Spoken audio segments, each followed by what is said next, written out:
C'est reparti pour le bordel. Le bordel, comme on le connaît bien, je pense même c'est l'identité de ce pays. Et je sais pas si ce pays-là. Après, je crois que regarder le fonctionnement du football camerounais, c'est comme Marseille. C'est comme le club Marseille. Ça peut pas, je pense pas. En fait, ouais, c'est comme quand tu regardes le club de Marseille. En fait, c'est son identité, en fait. On ne pourra jamais être on pourra jamais, c'est pas un pays stable. Et en plus de cela, on ne sera jamais au grand jamais dans l'histoire de l'auto-foot stable. On ne sera jamais. Ça fait partie de l'identité, ça fait partie de l'identité de ce pays. On fonctionne, je pense qu'on fonctionne comme ça. Je pense que, à un moment donné, ce que je rêve un peu, ce qui est passé au Sénégal, la fabuleuse victoire du Sénégal, même si elle s'est entachée par un personnage que je trouve forcément antipathique, faut suivre mon regard. J'ai déjà fait des sujets sur ce monsieur, regardez les sujets là, ça apparaît si vous voulez voir ce que je pense un peu de ce gars-là et tout. Même si je reconnais, c'est l'un des plus grands sélectionneurs, l'un des plus grands tacticiens en Afrique actuellement, peut-être même j'ai déjà dit plusieurs fois sur mon sujet, y a pas truc, mais gestion humaine zéro. Mais bon, ils vont se rendre compte de ça quand ils vont commencer à perdre. Oui, non, nous là, notre identité, c'est le désordre. C'est le désordre parce que malgré une CAN vraiment excessivement encourageante dans un contexte camerounais assez particulièrement houleux, entre cette guerre entre le ministère et la fédération camerounaise de football qui continue encore. David Pago a fait énormément de belles choses. C'est un profil, c'est le plus beau profil que j'ai jamais vu du football camerounais depuis très longtemps. Lui qui est encore coach de Coton Sport de Garoua actuellement. Il a même repris l'entraînement avec le truc. Je pense que son expertise camerounaise, il a été champion du Cameroun, son expertise camerounaise est très intéressante, je trouve. Et en termes de jeu, on n'a pas été si mauvais. On avait un jeu assez direct qui était assez bien passé. Je pense que Mbemo a fait une belle CAN. Baleba a fait une très bonne CAN. Namatso aussi, même s'il y a encore du déchet, a fait une très bonne CAN. Kofan aussi, même s'il y a du déchet aussi, a fait une très bonne CAN. Je pense même que Kofan et Baleba sont les grands espoirs du football camerounais. Je pense que ces deux-là, c'est les deux grands espoirs du football camerounais. Je les souhaite vraiment une très belle carrière, un peu. Et je pense que nous avons en ces deux-là les grands espoirs. Mbemo, il est un très beau joueur aussi. C'est le meilleur joueur camerounais actuellement. Notre tatou offensif numéro 1. Il y a eu beaucoup de belles choses dans cette équipe de la CAN là.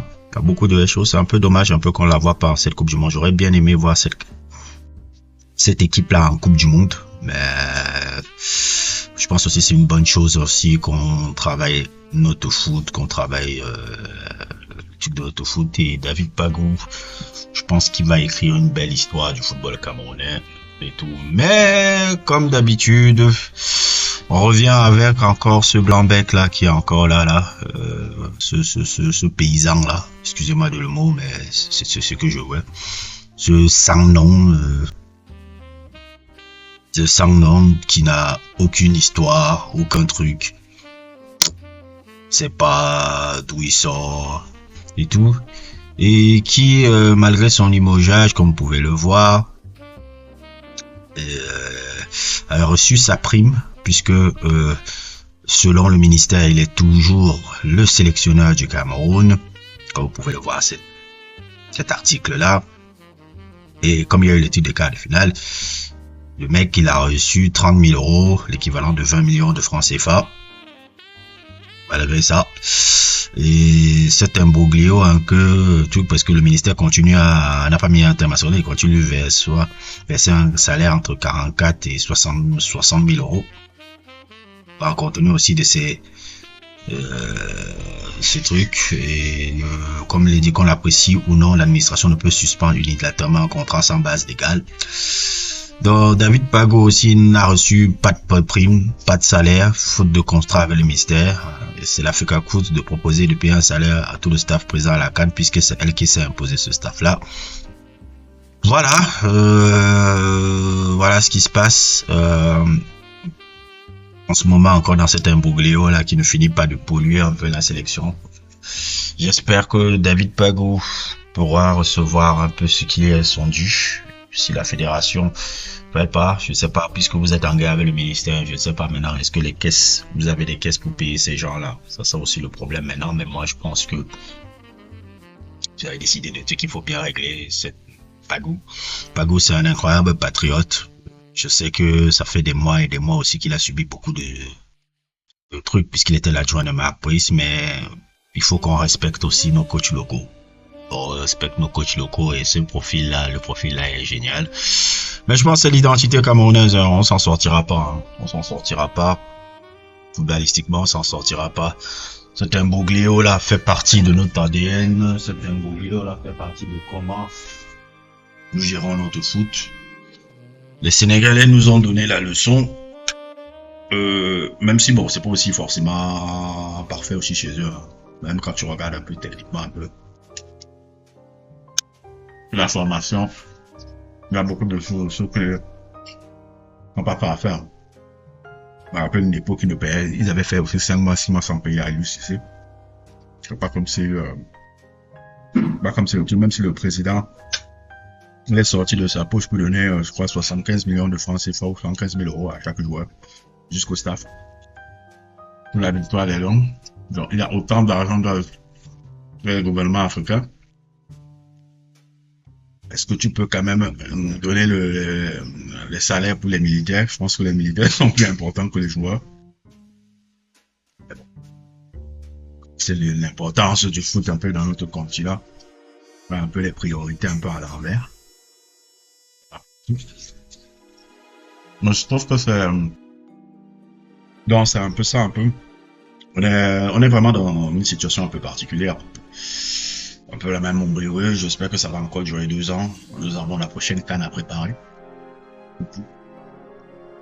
On peut faire quelque chose d'intéressant. Les équipes de jeunes, si on doit cette absence en Coupe du Monde peut nous permettre à mieux préparer un peu notre foot. Mais quand je vois encore dans les conditions là, ce sera le même bordel. Mais bon, moi j'ai l'impression que c'est notre ADN. Moi je suis fatigué de parler. Hein. Vous êtes toujours dit quels sont les problèmes à gérer dans le football camerounais, qu'est-ce qu'il faut, les trucs, les DDL, je ne peux pas me répéter. Mais bon, j'ai l'impression, bon, bah, puisque vous nous expliquez que vous pouvez vous en sortir comme ça, c'est l'ADN du football camerounais, bon, on se débrouille comme ça, hein. On se débrouille comme ça, hein. On a 2 coachs, on a 2 sélections. Tant que le contrat de Marc Brice ne sera pas bon, Marc Brice touchera les primes et tout, etc. Et voilà. Bon. Continuez votre bordel. Mais bon. En tout cas, shout out à Pagou. Tu es le nouvel homme fort quand même du football camerounais. Il faudrait qu'on te donne l'argent que tu mérites. Tu es le nouvel homme fort du Camerounais. Je pense que tu vas vraiment changer beaucoup de choses dans la sélection camerounaise. Même pas seulement dans la sélection camerounaise, et dans le truc. David Pagou doit être au centre de tout ce qui se passe dans le football camerounais. Et une chose aussi, si Eto'o dirige, on le laisse diriger son football là, il pourra bien gérer. Bon, les gars du ministère là, ils sont en train de déranger comme pas possible.